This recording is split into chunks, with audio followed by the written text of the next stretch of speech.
Good morning to everyone. I'm Marcia Mode-Stavros, a practitioner here at Light on the Mountains, and it's wonderful to greet all of you who are in this room, some of you visiting and making our day, like Marcia Grabo, and some of you watching from afar. We welcome you, and we bless this time that we get to share at this extraordinary place.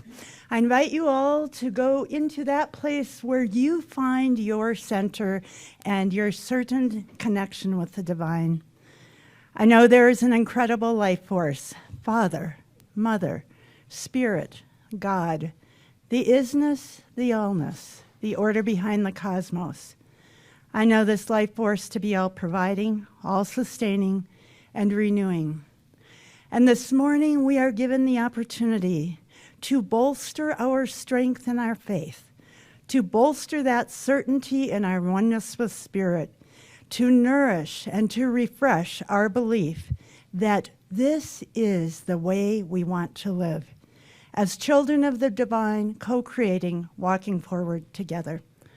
I give thanks for everyone who makes the spiritual center so extraordinarily special, particularly Reverend John, R.L., Max, and all of those, Mac with the little ones as well.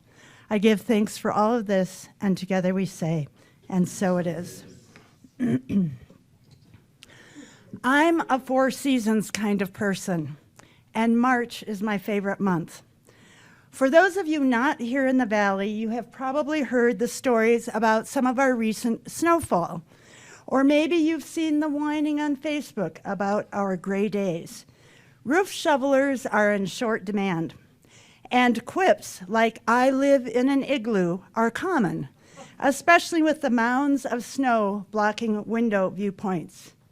But for me, March is magic. I love the longer days. I love seeing tiny glimmers of springtime.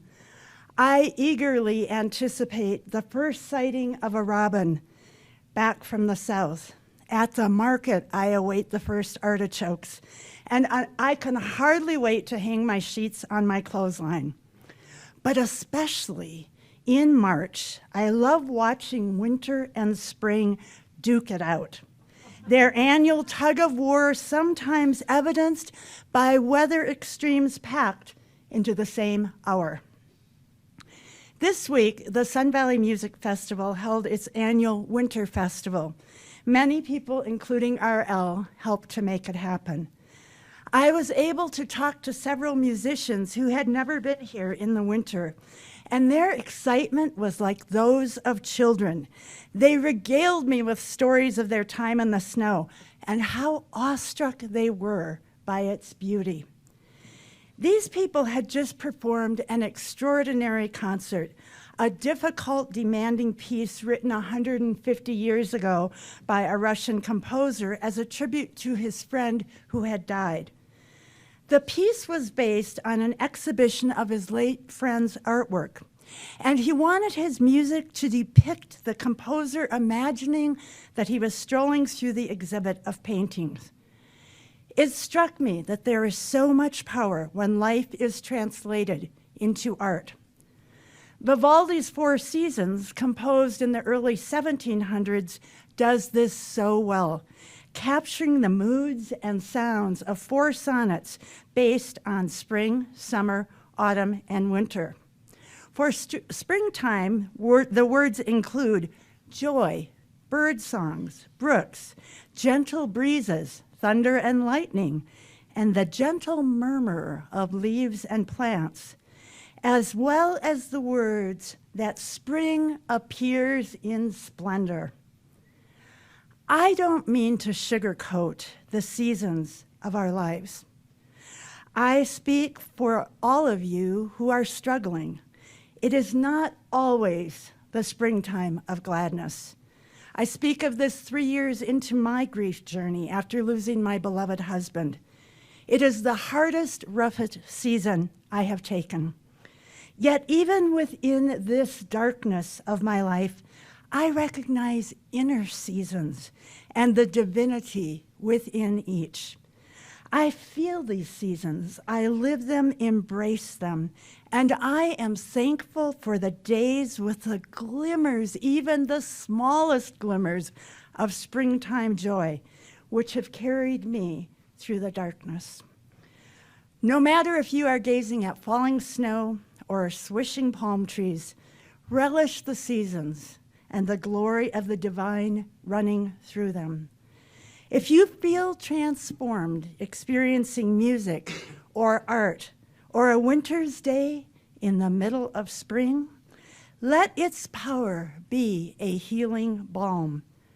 For even in your darkest hours, from the depths of your winter, may small glimmers of springtime appear, helping lead you toward the light, divinely guided and rich with the promise of hope that a new season will bring. And so it is. And now the affirmation for March, which is in your brochure in red near the top. Just under "Don't worry, be happy." I release and let go in preparation for a greater transformation. Thank you, Marcia. Good morning, everyone. Thought of the day. Marcia, thanks for mentioning the Winter Festival with the Music Festival. It was an abundant week, delightful and rich and full in many ways. And I want to sort of play off what you were saying. Don't you think sometimes you have to ignore the details and look at the big picture to find happiness? And sometimes you have to ignore the big picture and look at the details to find happiness. And I think the trick is knowing when to do which. So in the craziness of the first of the three performances this weekend, it was just crazy, and there was so much going on and so much happening so fast. Here's one of the details. The sweet lady came out at the end of the concert, and I said, "Did you have a good time?" And she said, "Oh, I didn't know this was going to be good for my soul." The big picture suddenly seemed like no issue at all. It was all about her. The last night, as there were, 15 or so people who arrived who didn't have seats, didn't have tickets, but wanted to get in, and we managed to get them all in. I was so happy. And 4 of them were students from the band program at the high school, because they had heard about it. The guys all went down and played at the middle school on Friday afternoon. And they'd heard about it, and Mr. Herb, their band director, had suggested they come, and they did. And I was like, "I'm getting you in." So I gave them seats, and I actually had seats for 3 of them to sit together, until I remembered that they were the executive director's seats. R.L., there are people sitting in those seats. Great, come on, I'll find you other seats over here. And then I got another party of 4 into seats because someone had not shown up and I was using their seats. Imagine my surprise 20 minutes into the concert when those 4 people showed up, a board member and his family and friends. And I said, "Oh, I have bad news for you. The concert started at 7. And he went, "Oh." And then I said, "I have even more bad news for you. I gave away your seats." But come on, I'll find you seats. So in those moments, I had to overlook the details and look at the big picture. Multiple people who didn't expect to get to hear a concert got to hear it. A dad with his daughter from Tennessee who were here just to ski happened to walk down the street and notice that something was going on, and they came by. And their answer afterwards, as they came to find me, was, "We didn't know who you were. We didn't know what we were getting into. We had no expectations. Imagine our surprise." And they went, "Oh, maybe that's my lesson for the week. I have no expectations. Imagine my surprise." It's good to be around people sometimes, even when you're thinking that maybe you don't want to be. It's really great. What a lovely day. Thanks for the reminder, Marcia. Here we go. Good morning, everybody. Good morning, everybody at home. Well, speaking of weather and spring and all that, I just want you to know there is hope on the horizon. I was in Twin Falls yesterday. There is no snow on the ground. And if you're visiting, that's probably not a good thing. You're here for the snow. And when you go shopping at Costco, you can buy things like lawnmowers, lawn furniture, and kayaks. So believe it or not, when we talk about the world being infinite possibilities, I like going to Costco this time of year, Because to me, that's like, we haven't planned our summers yet, or at least not to any great extent, and you go there, and I could buy lawn furniture. I don't have any place to put it, but I could buy it.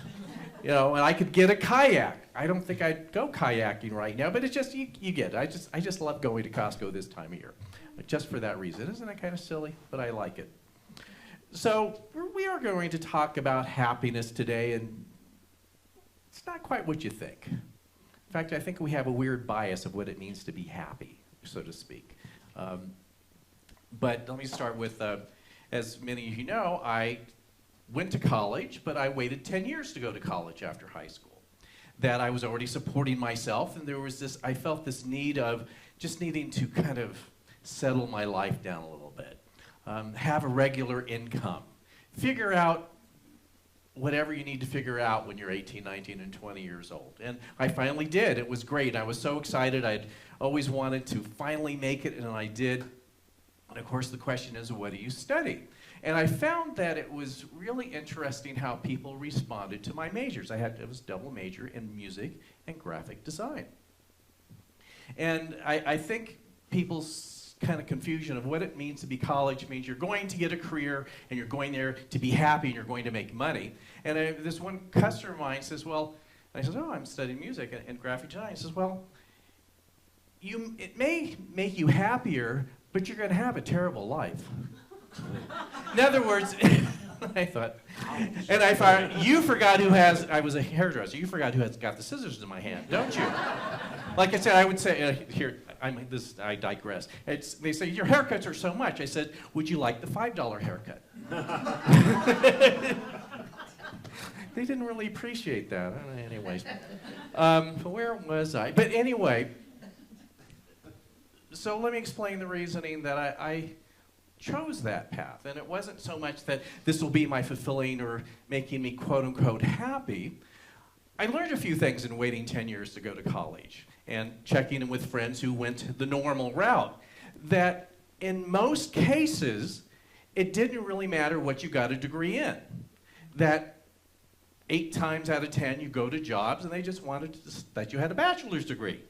That, yes, if you were going to be a teacher or an engineer or something, that was more job training in college. But for most part, as long as you had a degree, you're good. And in fact, I had a friend who had a kind of a high management job at a corporation, and he had a degree in theater. So I thought, it doesn't really matter then what you get it. So why not do something that would be fun? But here was my reasoning of what did I want to get out of college? I'd already proven to myself that I knew how to succeed academically. That I just had a way of figuring out what teachers thought were important. And if you knew what the teachers thought were important, that's what showed up on the tests. So I don't know if it was an intuitive thing or a skill I developed. So I don't even know if that's learning. It's like I figured out each teacher and what they thought was important. And I got good grades doing that. And I thought, well, I know how to do that. So why am I going to spend this money and do all this time in college? And I thought, I want to do something that scares me a little bit. I want something that I'll have to be vulnerable. I want something that'll push me out there and do something that's uncomfortable. So I went as a music major, not because I wanted a career in music, not because I thought I was a great talent, but I knew that it would scare me to death. And that I had a feeling that might be a skill I needed to learn in life. And of course, what's interesting, the last many years, showtime 9:30 on Sunday morning. You know, I mean, I'm out there in front of people and all that, and it was not as an intimidating of an idea from having to learn that in college. Isn't that kind of interesting for me? So, so I wanted to, and again, to challenge myself in a different way. So let's look at what this means to be happy. And again, it wasn't like that lady said, oh, I'm looking to be happy or whatever. I was looking for a depth of experience. It's funny how we look at quote unquote happiness. I've decided that this week as I'm thinking of it, the word happy or happiness It's almost like a sugar rush kind of word. Know what I mean? Like, oh, I want to be happy. What does that mean?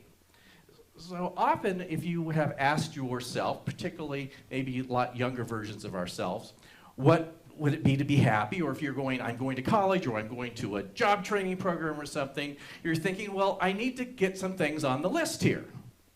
Of course, I need to make money. And I need to, like, maybe buy a house with that money. And if you were so inclined, money that you would raise children, or actually make the choice not to raise children so you have more money. And you know what I mean? So we kind of equate it, and especially if I look back, and maybe you're similar to me, that there was kind of like, you know, get this off the list, get this off the list, get this off the list, get this off the list. And we thought that once we do that, we will have arrived, that we are happy, that we are fulfilled. But what most of us have probably realized is that the things on the list often had little to do with how you felt on the level of happiness or sense of fulfillment. Isn't that true? In fact, happiness, or the things on our list, I have found, is a moving target. Seems like you get it just right, and life changes. Jobs change. People get ill, including ourselves. We have financial meltdowns in our lives. We just get it so perfect, and pandemics happened, which really throw a screw into the works sort of thing. So it's this weird thing of being happy that we come to realize that just getting stuff doesn't guarantee it. Now, to a certain extent, I mean, it does. There's even studies on this. Again, if you or your family or any time in your life had trouble putting food on the table and suddenly you could, your level of happiness raised. I mean, particularly if you had young kids that were like, how do I stretch this little bit of finances into meals every day, and suddenly you can, you're feeling a sense of happiness. Or if, especially today with housing, if you're having trouble with housing and suddenly you figure it out, there's a sense of relief. And I know that relief. You know, Mac and I bought a condo about a year and a half ago, and I can't say that it made me happy, but we were renting, and renting is getting really kind of sketchy in this town. Like, so we all know someone that has been renting long term, and they're told that, oh, your place is going to be an Airbnb starting next month. Figure it out. So it didn't make me happy buying a place, but it was like, whew, I have not that kind of anxiety of losing the housing. So again, to a certain level, I guess you could say it makes you happy, but there's nothing like checking everything off the list and then asking yourself, well, am I happy? And I think often we'll say, well, there's something missing. I love Jim Carrey, and of course he's a comedian, but he could do this job really well. I don't know if you've heard some of the things that, go search out on YouTube and things. He's really very insightful.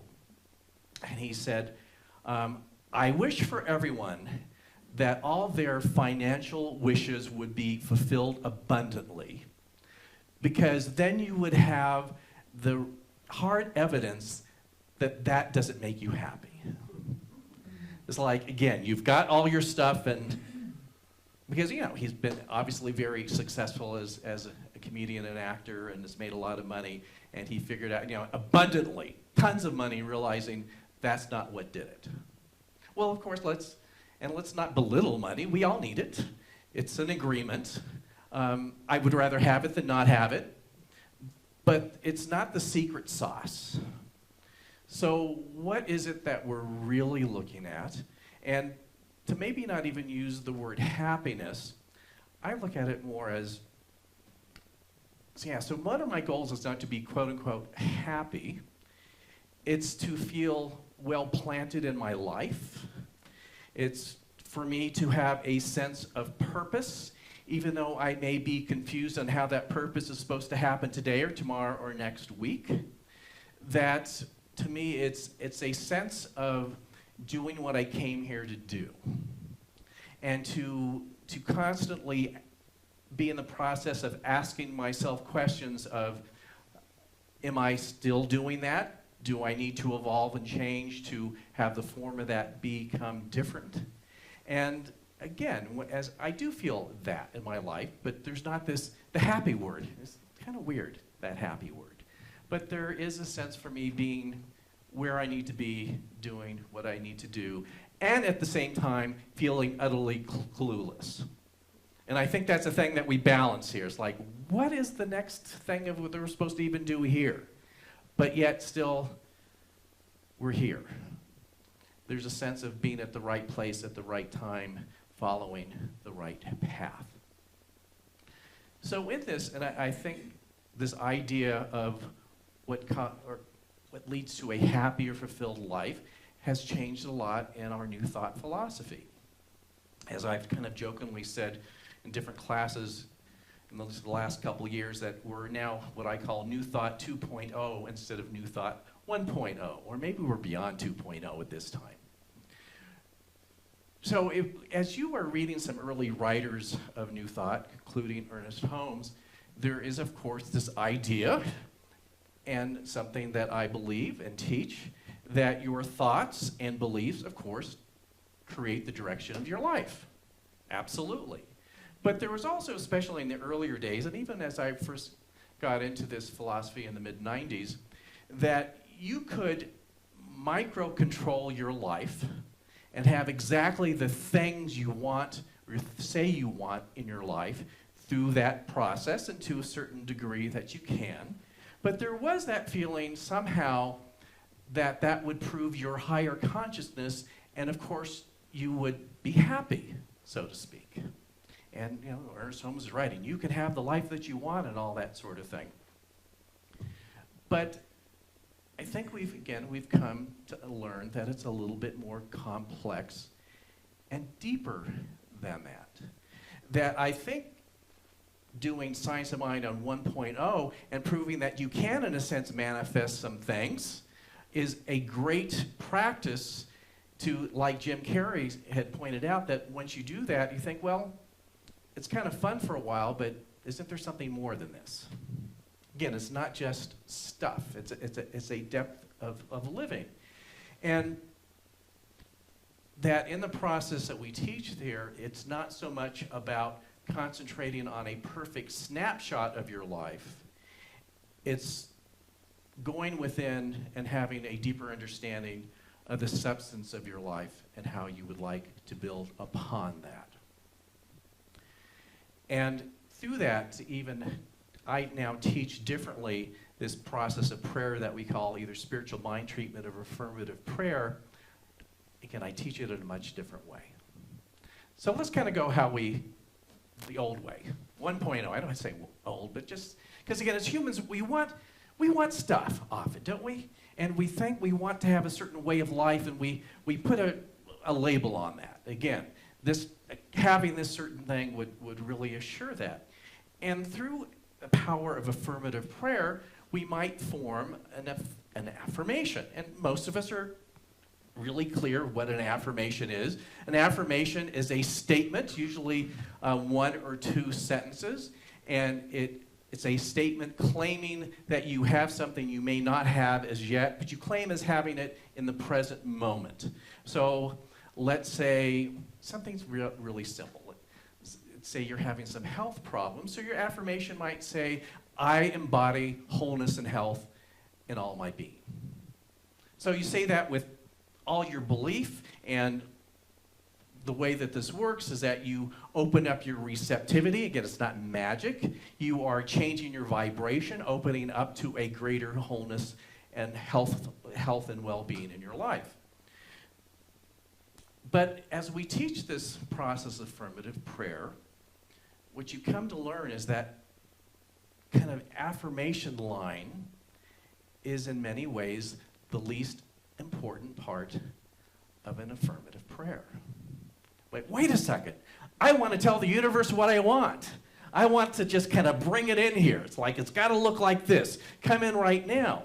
But for those who have studied this with us in Foundations class, It's interesting how Ernest Holmes set up this affirmative prayer that it's a very linear process. You have 5 steps. It's like, and of course, learning this, people think, will it not come true if I get the steps mixed up? It says, well, it's a tool.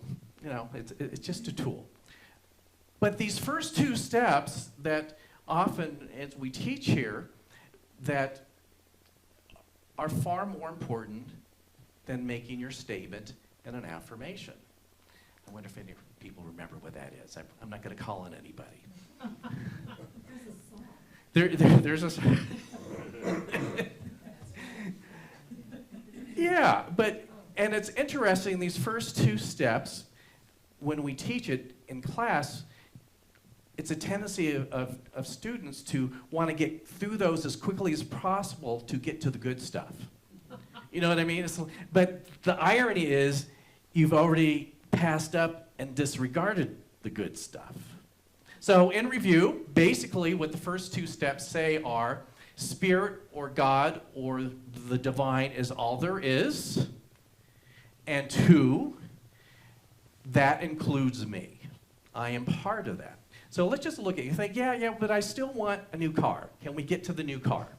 Now, he says, yeah, I like that divine thing, is really lovely, but I actually need a new car. Can we get to that? We'll get to that. So let's just look at what that really means. Spirit, divine, God is all there is means that it is an intelligence that exists on the cellular level. It is everywhere. It is not something out there. It is here, and it is part of us. And in your life that you may have judged as incomplete, because again, we want the new car, we want the health or whatever it is, that even in that distress that you may be experiencing, Spirit is all there is. And part of our evolution of healing is to understand that you don't need to allow Spirit or the divine into your difficult situation. The key is to understand that it's been there all the time. And that can be a difficult thing to understand, especially with so many things that are difficult in our lives to comprehend or to walk through.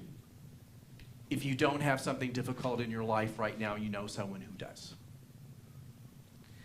And it is so difficult to say, I see the presence of the divine right in here, when it is so disagreeable, it is so griefful, it is uncomfortable, it is painful, and to say that somehow Spirit is in there just doesn't go with our human consciousness. We really kind of like the whole idea that many of us have been raised with, that there's good and evil, there's the angels, and there's the devils, and the devils absolutely have to be in the things that I don't like. Or in your neighbor, or in your in-laws, or you know what I mean. It's just like, Spirit can't possibly be there. They're too terrible. And of course, your friends are saying that about you sometimes too. So we're just kind of throwing those barbs at each other. And so the first step is to realize, or to have a deeper understanding, or the willingness to have a deeper understanding that Spirit's been there all along. That includes when you turn on the news. That includes when your favorite or not so favorite political figure does things that annoy you. Spirit is in them just as equally as it is in the things that open your heart. And that's difficult to understand. But it is the starting point where you can have the opportunity to feel grounded in your life and to feel that you're at the right place at the right time. That understanding that any time that you put something outside of what you say is within Spirit or the divine, the only thing you accomplish is putting yourself outside of the Spirit or the divine. So in judging someone else, it's like you put yourself in the little, the cone of silence away from everyone else, because you're just there. They're terrible, they're terrible, they're terrible. And you put ourselves in a barrier. So as difficult as it is, a big thing is to understand that the power and presence of the divine is everywhere. And the best way that you can encourage healing is to see it everywhere, even in the things that are most distressing. And so if we are leading to quote unquote more happiness, it starts with an understanding that spirit is where we most likely would like to see it. So how does that work in just day to day in what we're doing? And how do we get away from this idea of quote unquote just being happy? Now, I've said it several times over these last several months, just looking at our spiritual community. And we are in a period, as many faith communities are saying, what in the heck should we be up to now? And I've also pointed out that it seemed like, gosh, in 2019, it seemed like we had reached our goals as a spiritual community. Now, I mean, it really had, and I've jokingly said it would have been a good time to leave. It's just like, we really did it all. And I just look at that time just thinking, of course, we're always growing and moving and expanding, but it just seemed like we had reached this really great point. And what was ironic in that, just before that time, Reverend Jill, who used to be here, and I were, I don't know if we were putting on our psychic hats or something, or our intuitive hats, says, there's changes coming. It just feels like something significant is on the way. And we were just thinking, well, maybe within our members and things, it just felt like, I hate to say too good to be true, but it just felt like something was coming. And it did. So maybe I should get my own, phone number to call me or something. But it was just this sense of, something is coming, so to speak. And so all of us are in a similar situation where a lot of what was working is no longer available. And so first, through that, whatever has happened through the last few years of weirdness, to think absolutely the presence of spirit has been there. And as we are regrouping and figuring out our lives yet again, the power and presence of spirit is here right now. And to resist this idea of quote unquote making it happy, but maybe it should be making it real. So how does this work in day-to-day life? Again, this, prayer 2.0. So we have various things that we're doing here, and it would be very easy to try to get a snapshot and again an affirmation of, gee, our life would be like 2019 if only if it was like this. And in fact, one of the worst things I think we could do is like have pictures from 2019 and just say long for it. It's got to be here again. And like, I haven't seen so-and-so, call them, let's come here, to pull that of what used to be as opposed to what is appropriate for right now. And so even though there's a certain uncertainty of how things are going to fall in, to know that it is ever present right now. And I think a great example of that is, there's so many examples. So as many of you know, we have started a process of looking for support in another minister since Reverend Jill had done her passing. And many of you received a letter, what we're doing, a job description, and all that sort of thing. And you could say that that's an affirmation of sorts. But here's what I know. Again, I'm putting on my intuition hat. We are going to have the perfect support in our ministry, and I have no idea how it's going to show up or what it's going to look like. I kind of don't think, we're going to like put a job posting on CSL and the secret ministers part of the listserv. I have this hunch that it's not going to be answered through there, but it's going to stir things up enough that the right thing's going to happen, if that makes any sense to you. It's like you almost have to make this declaration of what we want, and I think it's going to come through this door, but it could come through this door. And I have a feeling it's going to come through this door. And so I am putting my faith in the power of suggestion and the power of the presence of the divine, that we're going to have perfect flow in that area here, and I'm perfectly open to it showing up in any way that's appropriate. And again, my hunch is it's going to be not through the expected way, but from a different way. And that's okay. Because if you are okay with it showing up in the unexpected way, you're like at this door, hello, are you here yet? And there's like, I'm knocking over here, get away from here, stop annoying me, I'm looking over here. But you have to be ready to look over here. And I think in a lot of ways, that's how things are going to happen here as we are kind of on a new path in post-COVID. So the challenge is to realize that you have great power in your belief, great power in the words that you speak, great power in the beliefs that you have, but to, in a sense, be willing to be present with you where you are and be okay with it showing up in amazing ways. And to not lower your quote-unquote happiness level because it's showing up differently. So I just want to read a couple things here as we close. By Dennis Waitley. He says, happiness cannot be traveled to, owned, earned, worn, or consumed. Happiness is the spiritual experience of living every moment with love, grace, and gratitude. And something I wrote in my blog this week. I said, when happiness eludes me, I can choose to do the following. I can pray for trust to alleviate worry, for faith and knowingness when I find myself in despair, and for a release of attachment to outcome when I'm experiencing loss. So, let's take this within. And first, let us give thanks for the energy of spring, which is the energy of renewal, which is the energy of waking up from hibernation. Let us take in that energy and know that everything is possible.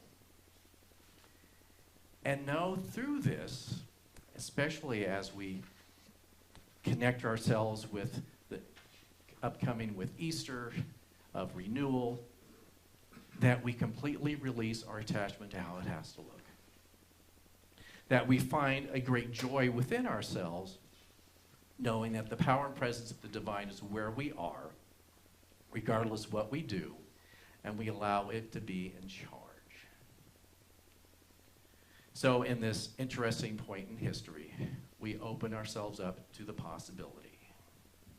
We know that the presence of Spirit is everywhere, and we'll challenge ourselves to see it in its most likely disguises. We know absolutely it was here at all times, in all things that we do, and all things that we experience. So we give thanks for this.